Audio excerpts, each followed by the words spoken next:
Bonjour à tous, je suis vraiment heureuse d'être encore avec vous aujourd'hui pour cet instant de pause.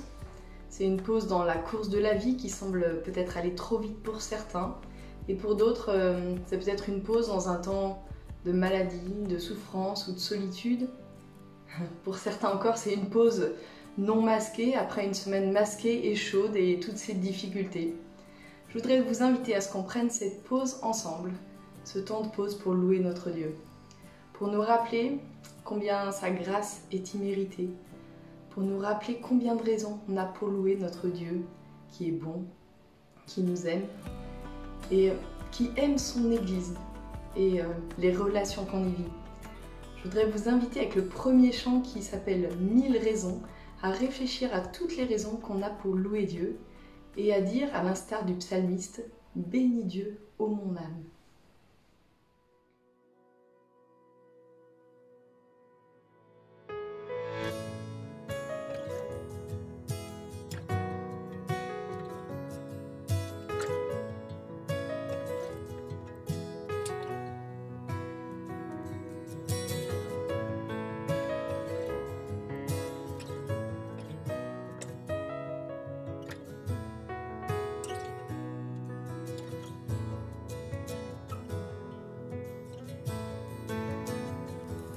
Bénis Dieu, ô mon âme, rends gloire à son saint nom. Oh, chante comme jamais, ô mon âme, rends gloire à son saint nom.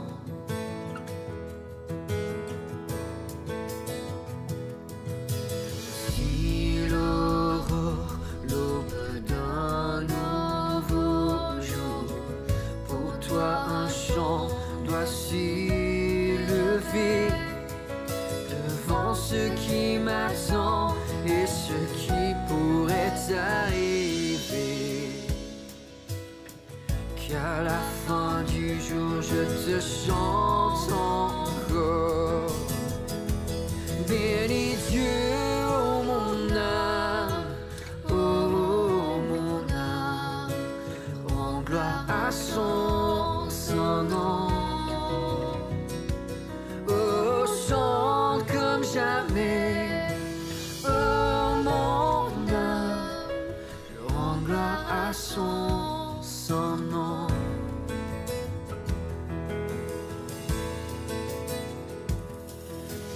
En bonté et lent à la colère, ton nom est grand et ton cœur est bon.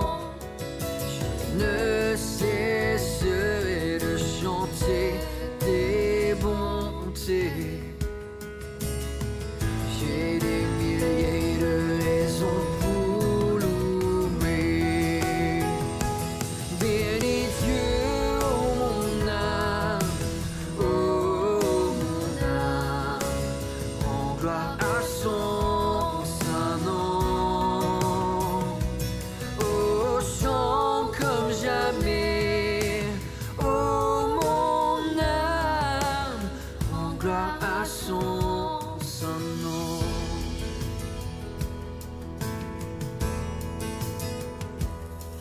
Un jour viendra, je n'aurai plus de force. Mon heure venue, la fin sonnera. Pourtant mon âme chantera tes louanges. Pendant des milliers d'années, oui, sans fin. Bénis Dieu, ô mon âme, rends gloire à son saint nom. Oh, chante comme jamais.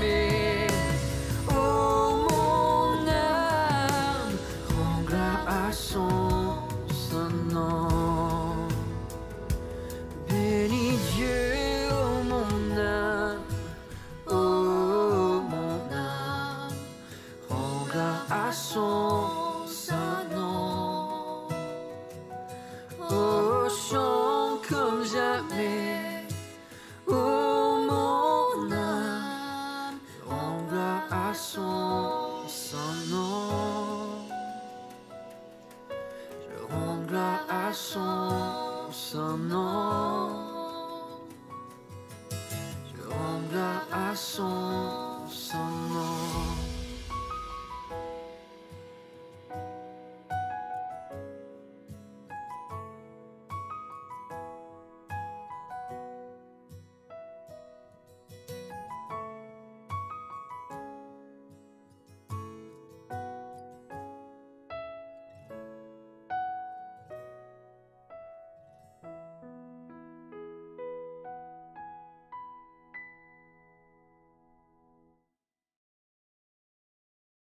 Une des 1000 raisons que nous avons pour louer Dieu est le salut qu'il nous a offert par grâce.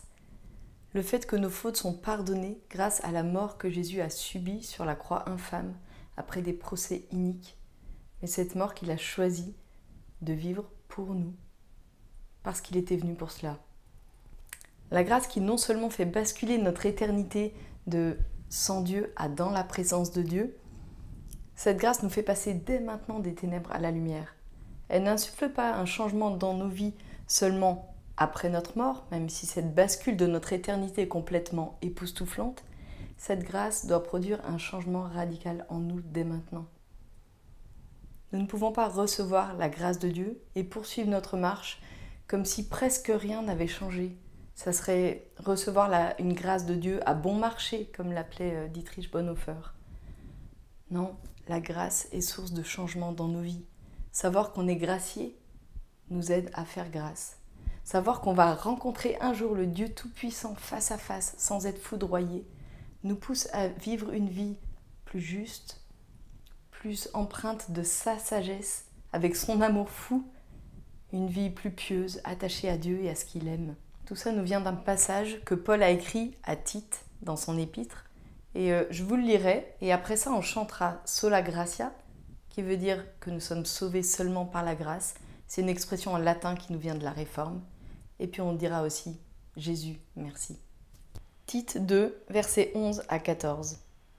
En effet, la grâce de Dieu, source de salut pour tous les hommes, a été révélée. Elle nous enseigne à renoncer à un mode de vie impie et aux convoitises de ce monde et à vivre dans le temps présent conformément à la sagesse, la justice et la piété, en attendant notre bienheureuse espérance, la manifestation de la gloire de notre grand Dieu et Sauveur Jésus-Christ. Il s'est donné lui-même pour nous, afin de nous racheter de toute faute et de se faire un peuple qui lui appartienne, purifié et zélé pour de belles œuvres.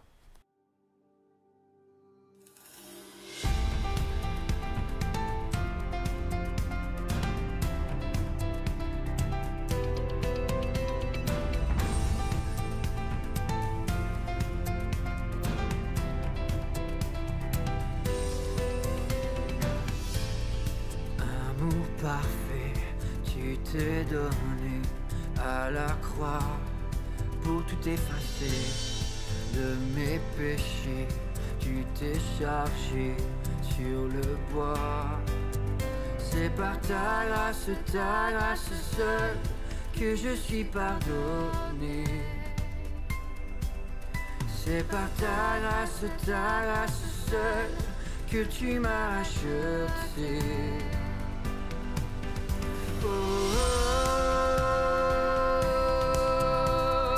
Merci pour la croix, ton amour pour moi.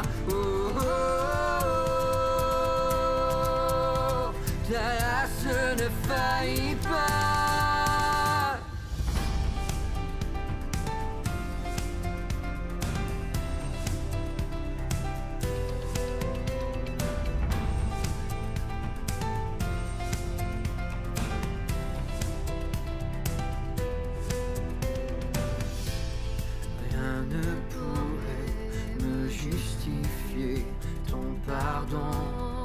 Est immérité, tous mes efforts ne suffiraient à me sauver.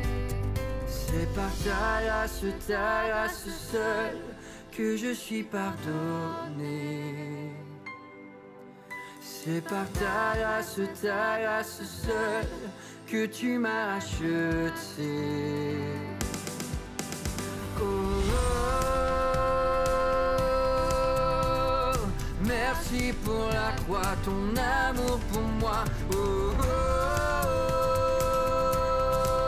oh, ta race ne faillit pas.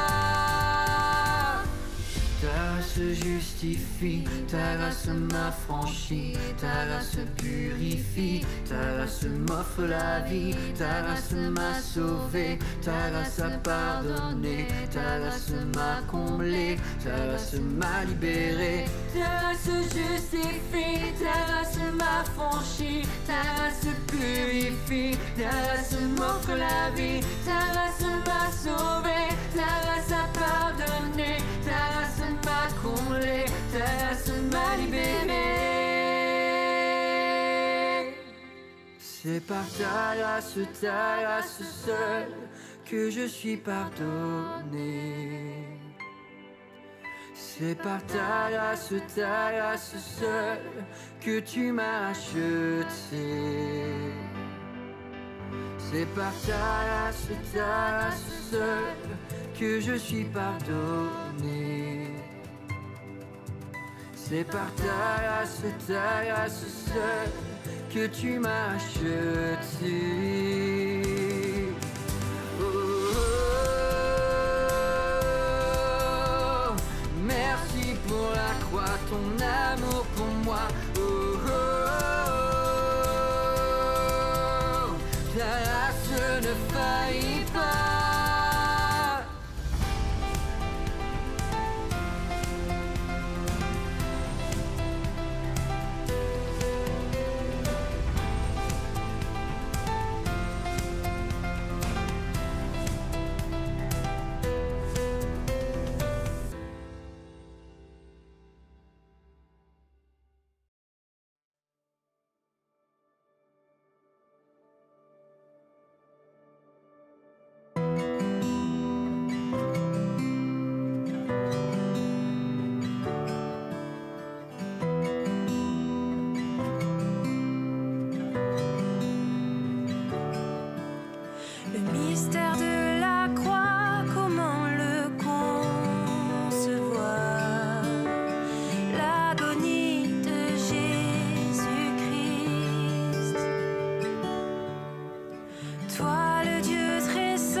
Nous allons maintenant passer 2 temps dans la prière et pour le premier, je vous propose tout simplement de nous rappeler des 1000 raisons qui sont venues à notre esprit pendant qu'on chantait le premier chant, des raisons qu'on a pour louer Dieu.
Pour le deuxième temps, je vous propose de prier pour nos églises, pour leur croissance, non seulement en nombre, mais aussi en attachement à Dieu, en vie consacrée, en vie personnelle et individuelle qui sont dédiées à Dieu. On pourrait prier pour que l'enseignement qu'on a en ce moment sur l'Église, dans Matthieu 18, ait un impact sur nos vies personnelles et sur notre vie communautaire, quelle que soit la façon dont on peut vivre la communauté en ce moment.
Il arrive qu'il y ait des gens qui soient impossibles à vivre. Je ne pointe du doigt personne, on me dit que ça existe loin de chez nous, loin de ce monde, loin de notre pays. Des voisins, par exemple, qui mettent la musique à fond à toute heure du jour ou de la nuit, la police en a tellement marre qu'elle ne vient même plus, de toute façon elle ne peut rien faire. Un collègue qui n'arrête pas de vous critiquer ou qui se moque de vous constamment et on a beau essayer toutes les manières de l'aborder pour que ça cesse, et ça ne cesse pas. Un conjoint qui vous humilie sans arrêt et puis lorsque vous osez en parler, ce conjoint vous dit « mais franchement, tu es une personne super sensible » et elle renvoie sur vous la responsabilité de votre réaction et de vos émotions et on se sent totalement bloqué et incapable de gérer la situation. Alors comment faire quand on est bloqué dans ce genre de relation de proximité où une personne met la pagaille et on ne sait pas quoi faire, elle met la pagaille constamment et malgré toutes les exhortations qu'on peut lui adresser, elle ne change pas.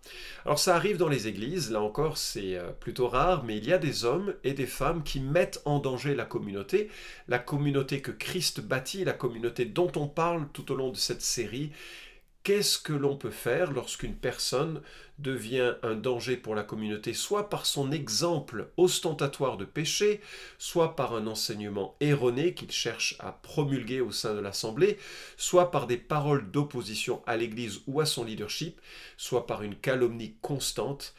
Que faire? Et on sent le poids de cet individu, les gens ont peur de sa présence, que ce soit dans les forums, dans les assemblées générales, dans les groupes d'églises de maison, on sent que c'est une personne qui apporte une dimension un petit peu violente et un petit peu problématique dans l'assemblée. En fait, Jésus nous propose un processus, pas toujours évident, mais qui est parfois nécessaire pour libérer l'Église de gens qui la contrôlent par leur méchanceté.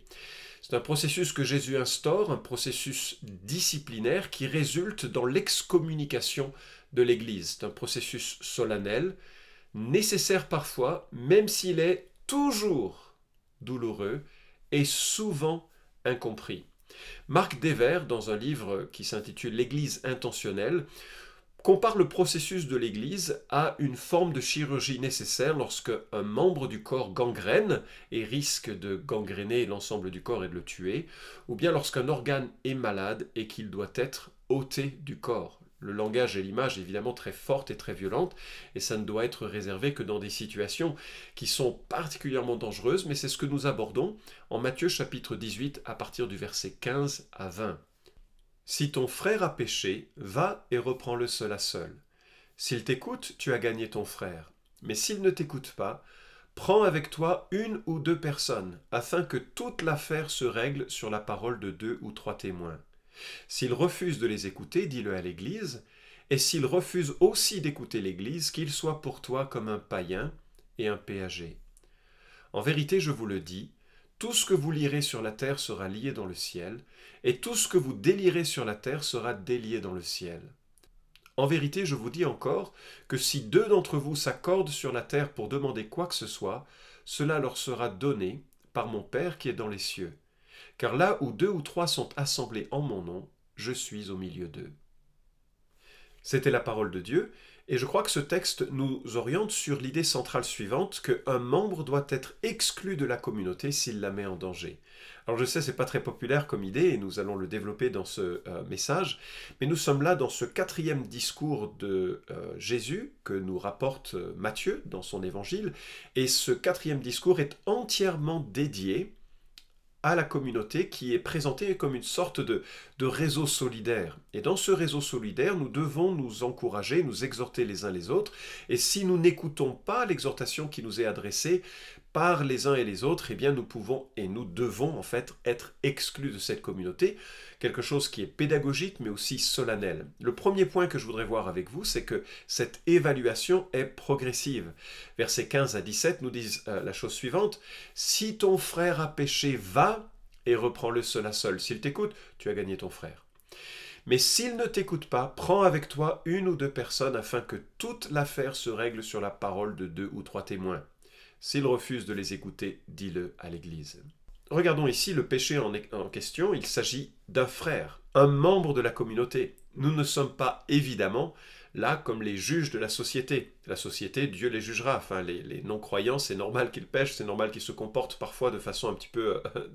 pas toujours d'ailleurs, hein. Parfois il y a de très très beaux exemples, bien supérieurs aux chrétiens dans la société ambiante. Mais notre rôle n'est pas de juger la société, notre rôle est de juger ceux qui sont des nôtres, ceux qui sont parmi nous.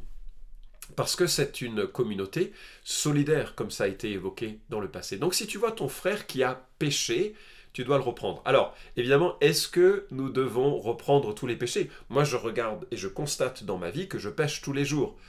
Je sais, je suis probablement un plus grand pécheur que les autres, mais si tu es sensible au Saint-Esprit dans ta vie, tu remarqueras assez vite qu'il y a souvent des choses qui, soit dans tes pensées, soit dans ton attitude, soit dans ta paresse, qui te portent à ne pas faire le bien que Dieu voudrait que tu fasses, des choses qui sont éloignées de la pensée, de la sagesse de Dieu. Quand ton frère a péché, tu n'es pas obligé de lui sauter dessus, d'accord ? Parce que nous sommes tous pécheurs et que nous allons tous pécher régulièrement. D'ailleurs, il y a d'autres réponses qui sont proposées dans la Bible face aux péchés que nous commettons les uns les autres. 1 Pierre 4,8 nous dit la chose suivante. « Avant tout, ayez les uns pour les autres un amour constant, car l'amour couvre une multitude de péchés. » Et là, nous voyons que face aux péchés des autres, je peux choisir de couvrir. Mes frères vont pécher contre moi. Et je dois reconnaître que moi je vais pécher contre eux, ça arrive de temps en temps, ça arrive parfois, et je dois avoir un cœur suffisamment grand pour simplement couvrir le péché de mes frères. Et c'est vraiment une attitude que l'on doit avoir, qui est une attitude généreuse, et je crois qu'elle honore le Christ. La deuxième attitude, ou la deuxième réponse possible face au péché d'un frère, c'est simplement de prier pour lui. L'apôtre Jean le dit ainsi, « Si quelqu'un voit ton frère commettre un péché qui ne mène pas à la mort, qu'il prie, et Dieu lui donnera la vie. » Beaucoup se perdent dans des raisonnements assez compliqués pour savoir c'est quoi un péché qui ne mène pas à la mort. Moi, je ne sais pas, en fait, la Bible ne le dit pas. Mais ce que je remarque, c'est qu'il y a des péchés que je vois chez mes frères, et la Bible me dit, écoute, juste prie pour eux. Ça ne sert à rien d'essayer de les changer, pour X raisons, peut-être parce que ça ne menace pas la communauté, peut-être parce que le timing n'est pas approprié pour les reprendre. Eh bien, juste, je dois prier. Et j'ai prié pour des frères et sœurs dans l'Église, pour qu'ils croissent et grandissent sur un domaine particulier de leur vie que je constatais être péché, mais dont je percevais que ce n'était pas le moment de l'aborder. Donc, comment appliquer Matthieu chapitre 18 qui nous dit d'aller voir un frère qui pêche? Alors, le temps grammatical qui est utilisé, l'aoriste, donne l'idée d'un constat global, mais pas forcément une action spécifique. Une situation nette et manifeste pour qu'on puisse le constater. Si tu vois ton frère pécher, et c'est globalement quelque chose qui le caractérise, alors tu dois aller le reprendre. Mais il y a plus. Comme tu as vu, si tu as suivi les messages précédents, il s'agit là de l'Église, de la communauté, de ce que Jésus veut bâtir et du type de relation que nous devons avoir les uns et les autres. Et à mon sens, le péché dont il est question et qui doit être relevé, c'est le péché qui met en danger la communauté. Toutes les communautés particulières de proximité compte pour Dieu. Par exemple, lorsqu'un homme ou une femme fait tout pour détruire son couple ou sa famille, cette communauté du mariage, cette communauté de la famille, si elle est en danger, à cause du comportement d'un des membres de cette communauté, il faut avoir le courage de le dire à la personne et de dire « Mon frère, ma sœur, ton arrogance, ton indifférence, ta dureté, ta violence verbale, met en danger ton couple. » Je ne parle pas ici de violence physique, c'est du ressort du juge, de la police, de la société civile. Mais je parle ici des comportements qui menacent, sans pour autant être répréhensibles au regard de la loi, qui menacent l'unité d'un couple. Pourquoi c'est important? Parce qu'il y a parfois des hommes et des femmes, alors j'aime pas le terme innocent, mais qui sont innocents de ce style, de ce type de comportement, qui sont dans des relations toxique au sein d'un couple, par exemple, et quand l'Église ne fait rien, on maintient la victime dans cette situation. Le fait de pouvoir aborder le péché permet de libérer, si jamais le pécheur ne se repent pas, le membre innocent de cette relation toxique dans laquelle il ou elle ne savait plus comment faire pour faire évoluer les choses et pour s'en sortir. Et donc c'est le rôle de l'Église de venir aux côtés de la personne qui est fragilisée et de pouvoir confronter celui ou celle qui met en péril sa famille par ce comportement. Il doit y avoir du courage dans l'Église parfois pour aller voir un conjoint, pour lui dire « Écoute, tu pêches là et tu mets en danger ton couple. Et tu mets en danger cette communauté sacrée quelque part que Dieu a lui-même instaurée et tu dois te repentir. » Et si la personne ne se repent pas, il y aura un processus qui va aller jusqu'à l'exclusion de l'Église et qui va s'apparenter à l'abandon du conjoint dans les termes de 1 Corinthiens 7 et qui va donc libérer ce conjoint pour éventuellement un divorce et un remariage. Lorsqu'un homme ou une femme est une occasion de chute pour les enfants de l'Église, là encore je ne parle pas de comportements abusifs et criminels, ça ressort de l'État, mais de comportements qui, comme Jésus en a parlé au début de Matthieu 18, où il vaudrait mieux que quelqu'un, on lui mette une pierre au cou, qu'il se noie plutôt qu'il soit une occasion de chute pour un enfant, si le comportement d'un membre de l'Église décourage les enfants de l'Église à aimer Jésus, il doit être repris au point d'aller jusqu'à un processus de discipline. Ou bien si un frère ou une sœur calomnie sans arrêt un autre frère ou une autre sœur, ou les anciens de l'Église, ou la doctrine de l'Église, il faut que l'Église prenne acte et retire celui ou celle qui empêche cette communauté d'être une communauté. Voyez-vous, quand un homme ou une femme vient dans l'Église, alcoolique qu'il est, conscient de son alcoolisme, humilié par sa difficulté, et qui vient avec toute l'humilité d'un homme brisé par le péché, il n'est pas un danger, à mon sens, pour la communauté. C'est pas sur ce genre de péché qu'il faut reprendre forcément avec force et jusqu'à l'exclusion. Un homme qui est conscient de son péché, qui est brisé par son péché, mais qui se met surtout, lui, dans une situation de danger, doit recevoir de l'Assemblée une forme de compassion, d'accueil, d'encouragement, jusqu'à ce qu'il puisse sortir de son péché. C'est très différent de celui qui est arrogant et qui reste debout et non à genoux, comme peut-être peut l'être cet alcoolique qui recherche la grâce de Dieu, le soutien de Dieu pour sortir de son addiction. Alors que l'homme fier et arrogant qui juge de tout et qui parle de tout et qui reste debout, il est plus un danger pour l'Assemblée que ce pauvre pécheur, que l'on a tendance à vilipender beaucoup plus facilement que celui qui peut-être a le verbe haut et qui brise l'unité.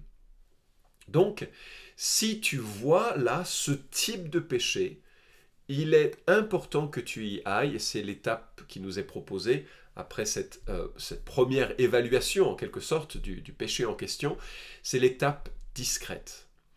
J'aimerais souligner que c'est seul à seul. J'aimerais souligner que c'est seul à seul. On en parle à l'individu avant d'en parler aux autres. D'accord ? C'est-à-dire que tu ne vas pas chercher des conseils. Tu ne vas pas en parler à plein de personnes en disant « T'as vu, hein, lui ou elle ?» Si tu es convaincu qu'un homme ou une femme de l'Assemblée a besoin d'être repris, il faut que tu y ailles. Il faut que tu prennes ton courage demain, et puis que tu y ailles et que tu confrontes cette personne. Moi, je me souviens d'un frère qui est venu me voir parce qu'il avait vu en moi une attitude incorrecte. Et bon, je suis reconnaissant pour ce frère, c'était pas très agréable, mais il avait raison. Nous avons prié, je me suis humilié, j'ai demandé pardon, c'était fini. Il se pourrait que la confrontation soit inutile, parce que, par exemple, imagine que moi je viens te voir en disant « Hey, dis donc, toi, t'es un menteur, tu mens constamment, hier tu m'as menti ». Et il est possible que toi, tu écoutes cela et tu dis « Bah non, c'est pas vrai, je t'ai pas menti hier. Je vais te donner une explication de ce qui s'est passé. » Et puis il rapporte une explication et moi je dis « Ah non, non, c'est pas vrai, tu es vraiment un menteur. » Qu'est-ce qui doit avoir lieu à ce moment-là? Puis on arrive à une deuxième étape, ou une troisième en quelque sorte. La première, c'est l'évaluation du péché initial. La deuxième, c'est la confrontation seul à seul. Et la troisième, c'est l'étape à témoin. Jésus dit « S'il ne t'écoute pas, prends avec toi une ou deux personnes. » Pourquoi? Mais parce que les deux vont faire l'arbitre en quelque sorte, entre toi et moi, entre moi qui te confronte et toi qui te défends. Et ces deux personnes vont écouter, ils vont entendre les arguments des uns et des autres, ils vont prier, réfléchir, peut-être ils vont passer du temps à évaluer la situation, il n'y a pas besoin de rendre un jugement immédiat, mais ils vont se poser la question, est-ce que vraiment il y a eu faute? Est-ce que vraiment aussi c'est une faute qui mérite que l'on aille plus loin dans un processus de discipline? Ou est-ce que ça peut simplement être remarqué comme l'une des situations nombreuses qui caractérisent la vie des humains, et ça arrive et voilà, on doit avancer, peut-être il faut couvrir le péché d'amour et c'est tout, peut-être au contraire, il faut aller plus loin, ou peut-être au contraire, celui qui accuse a besoin de se calmer. Non, tu accuses à tort, Florent. Il n'a pas menti, tu l'as compris comme ça, mais il n'a pas menti. Nous, on te demande d'arrêter cette accusation qui est une calomnie. En fait, tu es en train d'accuser un frère faussement et cette accusation risque de revenir sur toi, en quelque sorte. Donc les deux sont là pour essayer d'évaluer la chose et c'est un peu comme ce que 1 Corinthiens chapitre 6 nous apprend, c'est que dans l'Église, il doit y avoir suffisamment d'hommes sages pour pouvoir trancher dans les conflits des hommes. Trancher veut dire que parfois on peut poser des mots, ouais, on t'invite à te repentir, point. Vraiment. Ça prend du courage, hein, mais c'est parfois nécessaire. Et la troisième ou quatrième étape, elle est publique ici, si la personne refuse d'écouter, donc la personne qui reprend, les deux témoins en plus, donc c'est 3 témoins en quelque sorte de la situation, dis-le à l'Église. Et c'est là la deuxième fois que nous trouvons dans l'évangile de Matthieu le mot église. On voit à quel point l'église est importante, c'est à la fois ce que Jésus bâtit, hein, je bâtirai mon église et les portes du séjour des morts ne prévaudront pas contre elle, mais il dit aussi, cette église-là, elle m'est chère, elle doit être pure et on ne peut pas y vivre n'importe comment. Je veux que tu le dises à l'église, c'est un événement fondamental de la vie de l'église que de pratiquer la discipline en son sein. Alors, ça ne veut pas dire que toute l'église doit être informée. Imagine les églises assez grandes, hein, à partir de 100 personnes, 200 personnes. C'est peut-être pas nécessaire de le dire à tout le monde. Et surtout, ça doit rester discret, à mon sens, dans le contenu de ce qui est évoqué. Puisque là, il est en question, notre frère refuse de se repentir d'un péché sur lequel nous l'avons invité à se repentir. Nous allons le considérer comme un non-croyant, comme un païen. Alors c'est une étape assez terrible, qui est souvent très mal vécue, et les anciens d'ailleurs ont fréquemment des informations qu'ils ne peuvent pas divulguer, et donc l'Église est souvent prise un peu dans cette situation de conflit de loyauté. D'un côté, l'Église veut être loyale à celui ou celle qui est perçu un peu comme une victime de la dureté de l'Église et des anciens, et puis d'un autre côté, les anciens doivent être loyaux à un processus suffisamment discret, où ils vont cacher des détails, ils n'ont pas du tout à développer, et donc il y a souvent des conflits qui naissent des situations de discipline. Mes amis, ça arrive dans toutes les églises qu'il y ait de temps à autre des situations de discipline à gérer, et il faut à la fois de la grâce et du courage. Et ça doit être réalisé à l'égard de tous. Si un ancien pêche, ça ne change rien, il faut qu'il soit repris. Si le fils d'un homme ou d'une femme riche dans l'Église qui soutient l'Église par ses finances, ça ne change rien. Il n'y a pas de considération de personne dans ce genre de situation. Même l'apôtre Paul a repris l'apôtre Pierre pour son hypocrisie, et ça ne l'a pas empêché à la fin de sa vie de considérer Paul comme un frère bien-aimé, de Pierre chapitre 3 verset 15. Et je remarque aussi que ce n'est pas simplement ce que Jésus dit ici, qui doit être la norme pour la pratique de l'Église. Même les apôtres ont un processus de discipline.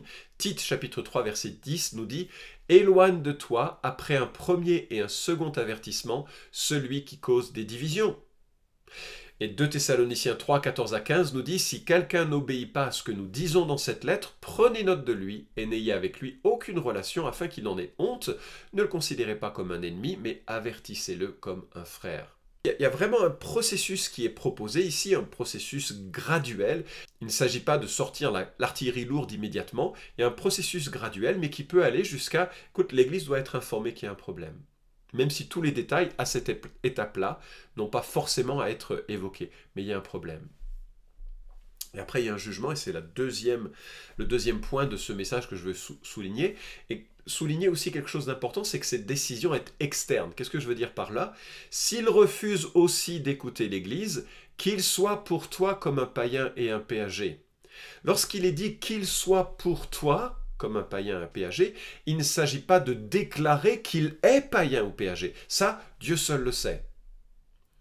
Il s'agit simplement de le considérer comme tel. Tu vois la différence? Moi, je ne connais pas les cœurs, et si je vois un homme, membre de l'Église, qui pêche de façon récalcitrante, continue, qui met en danger la vie de l'Église, je vais le reprendre, mais je ne connais pas son cœur.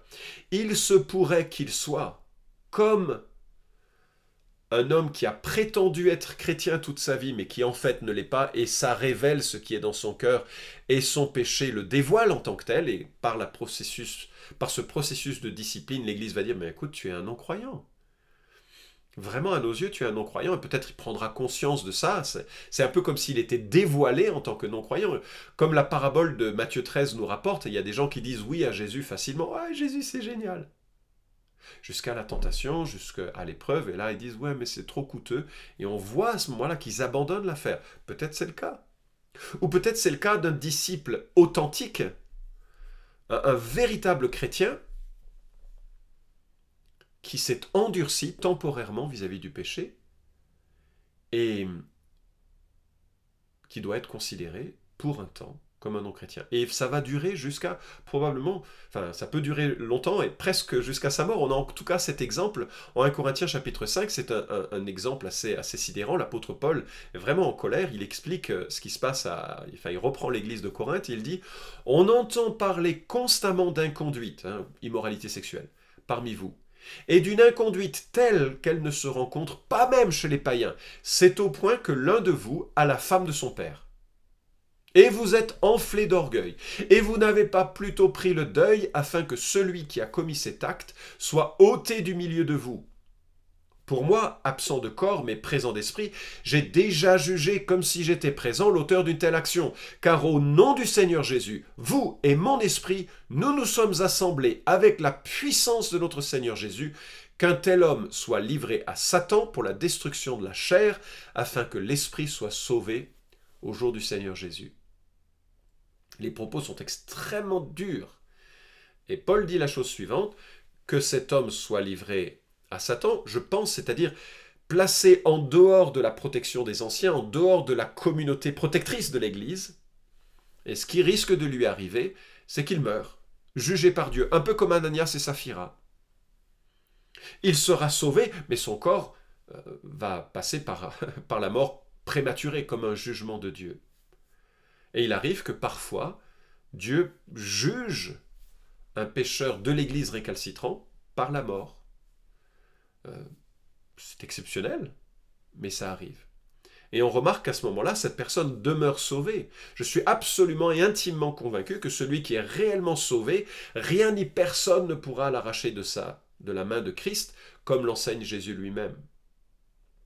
Mais si quelqu'un se moque du sacrifice de Christ au point de s'endurcir continuellement, sans repentance, sans un esprit contrit de son péché, Dieu pourrait agir avec un jugement assez sévère. Alors, considérer quelqu'un comme un non-croyant, ça ne veut pas dire qu'on le déteste. Considérer comment on traite les non-croyants, on les aime, on prie pour eux, on manifeste de l'affection. Il est hors de question de traiter avec mépris et d'humilier quiconque passe par là. Et je crois que là, il faut qu'on soit très attentif. Jésus est l'ami des pécheurs. Il est plus dur avec les hypocrites, mais il est l'ami des pécheurs. Et je crois qu'il faut aussi graduer le type de réaction de l'Église face à un pécheur en fonction du danger. Souvenez-vous qu'il me semble que le contexte milite pour le péché qui met en danger la communauté. Je vais vous donner quelques exemples, tous authentiques. Je me souviens d'une jeune femme humble, à l'arrière-plan difficile, très compliqué, beaucoup de problèmes familiaux, convertie, engagée spirituellement, mais qui n'a pas su mettre des barrières avec un jeune homme non-croyant, qu'il aimait. Ils se sont aimés, se sont attachés l'un à l'autre sexuellement, ils ont commencé à vivre ensemble, et un processus de discipline a commencé, et c'est terminé, abouti. Cette jeune femme a été considérée comme non-croyante.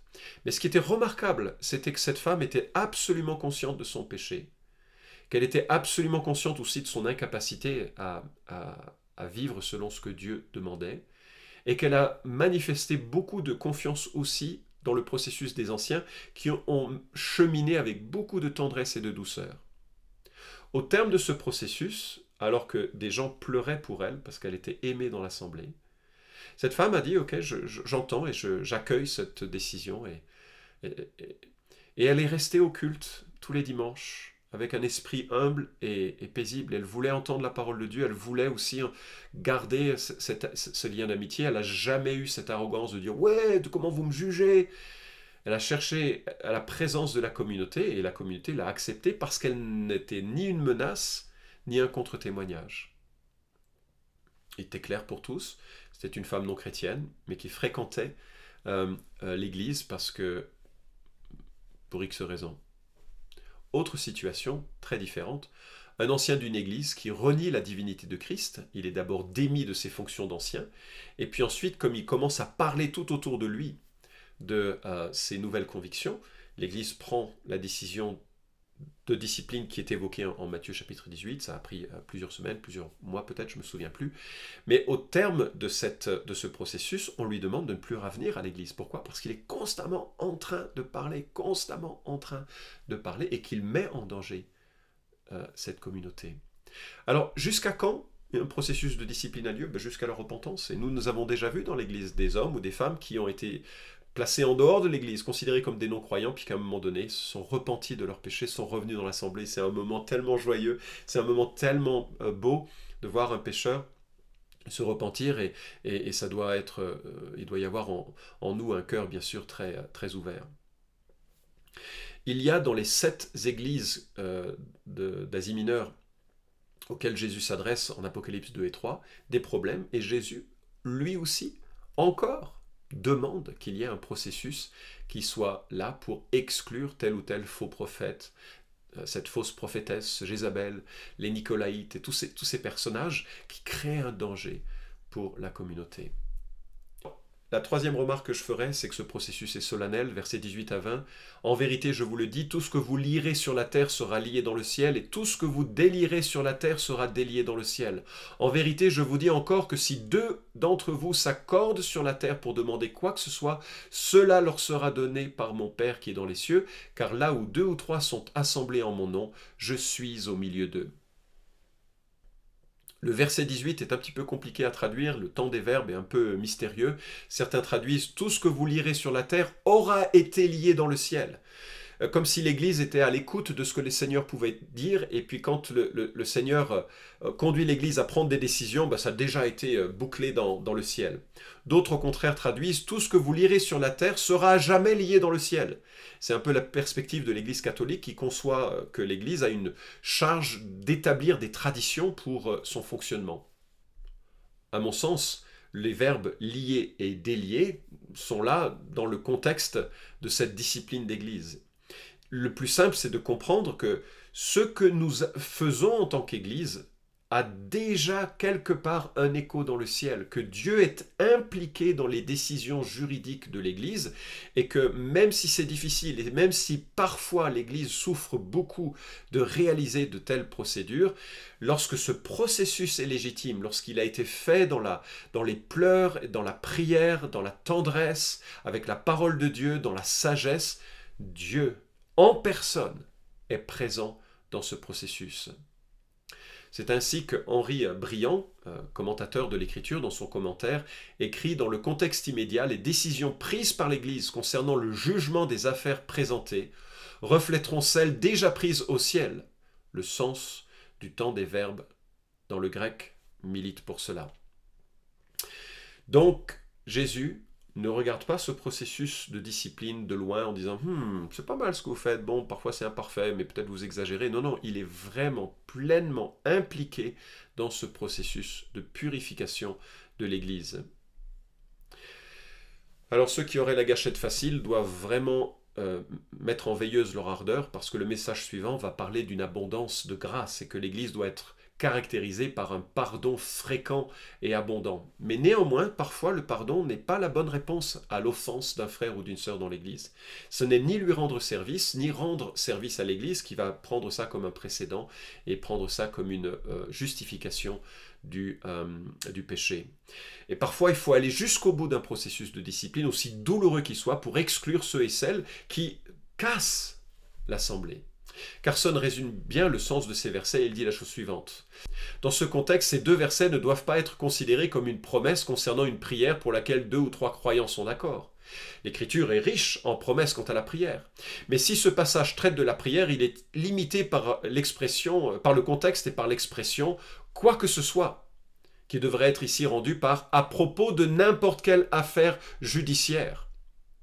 Le mot « pragma » a souvent ce sens, un sens qui convient bien à l'argument de Matthieu 18. Qu'est-ce que Carson veut dire ici? Parfois on entend ce verset au début des réunions de prière, hein, il n'y a pas beaucoup de monde, mais là où 2 ou 3 sont rassemblés en ton nom, tu es au milieu d'eux. C'est une très mauvaise application de ce verset.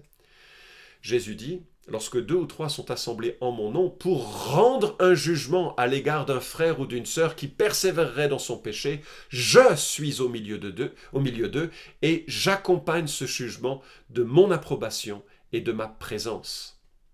Il vaut mieux changer cette habitude de Matthieu 18-20 et le remplacer par Matthieu 28-20, juste 10 chapitres plus loin, où il dit que je suis avec vous tous les jours jusqu'à la fin du monde. Ça, c'est notre promesse pour la prière. Je termine, ce jugement interne est une autre forme de la grâce de Dieu, parce qu'il permet de libérer ceux qui sont sous le joug de gens exécrables qui empêchent la vie, que ce soit la vie du couple, la vie d'une famille, la vie d'une église. Et c'est parfois nécessaire d'aller à ce degré d'engagement dans notre vie les uns vis-à-vis des autres, et c'est même salutaire. Je vous propose 3 applications de ce message. Premièrement, soyez prêts à bénéficier de l'exhortation d'un frère de l'Église. Proverbe 15-32, celui qui rejette la correction méprise son âme, mais celui qui écoute la réprimande acquiert l'intelligence. Il faut qu'on puisse accueillir de la part des frères et des sœurs une exhortation fraternelle et parfois une correction amicale. Est-ce que tu as cette humilité et cette capacité de l'entendre? Deuxièmement, ayez du courage pour parler à ceux qui prennent des chemins dangereux.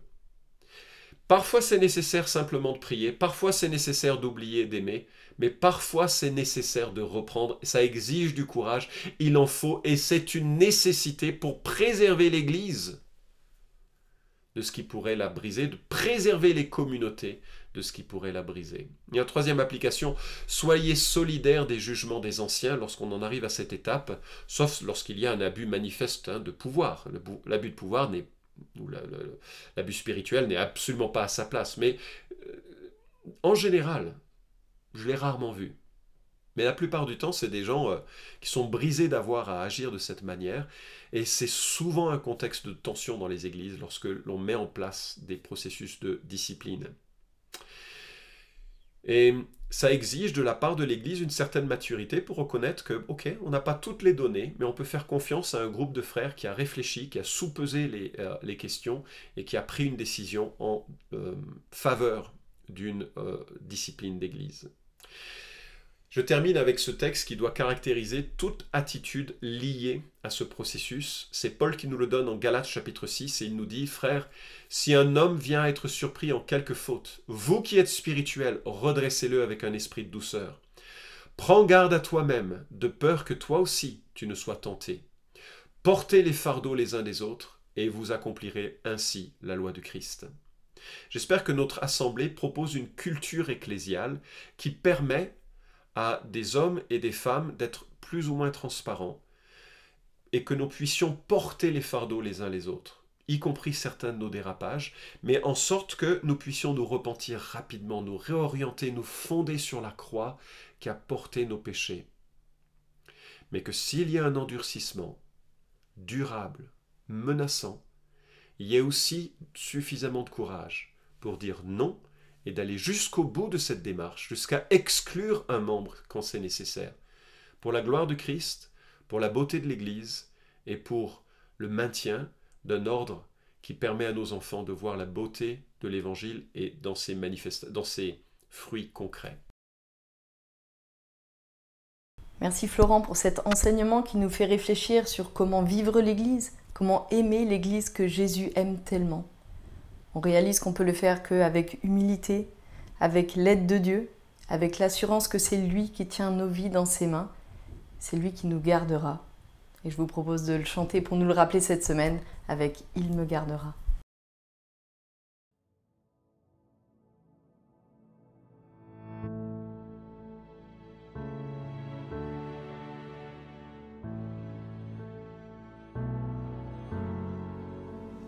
Quand je crains d'abandonner, Christ me gardera.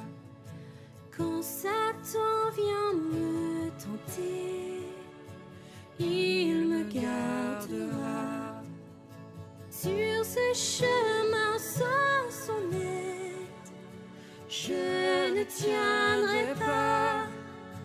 Mon amour est souvent tiède,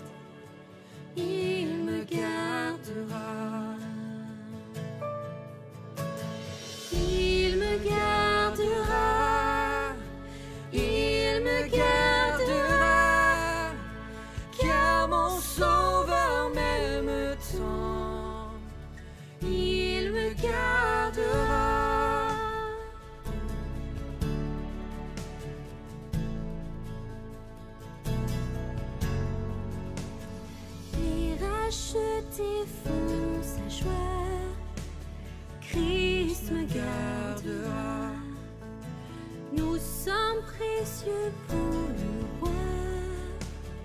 Il me gardera. Mon âme est en sûreté. Sa promesse y tiendra. Quel grand prix il a payé. Il me gardera. Il me gardera. Il me gardera.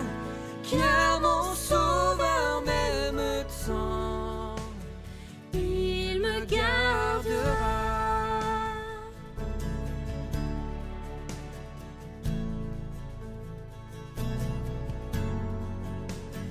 Il a souffert pour ma vie, Christ me gardera, sa justice est accomplie, il me gardera, avec lui ressuscité, il me gardera, oui enfin je le verrai, quand il reviendra.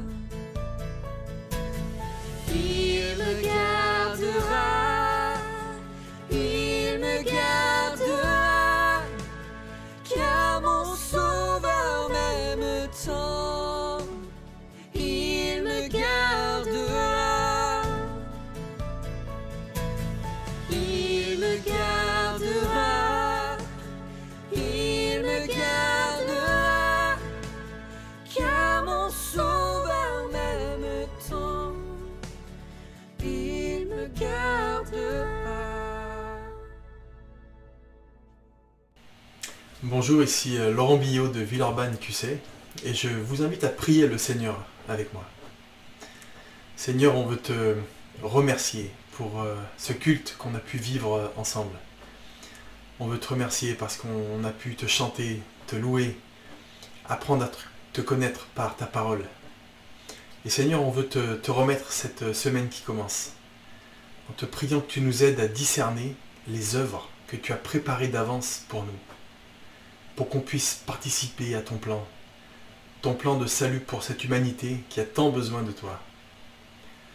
On te prie que tu fortifies chacun par ton esprit pour cette semaine qui commence. Dans le nom de Jésus. Amen. Merci Laurent pour ta prière. Je vous souhaite à tous une bonne semaine avec du courage pour la vivre avec Jésus.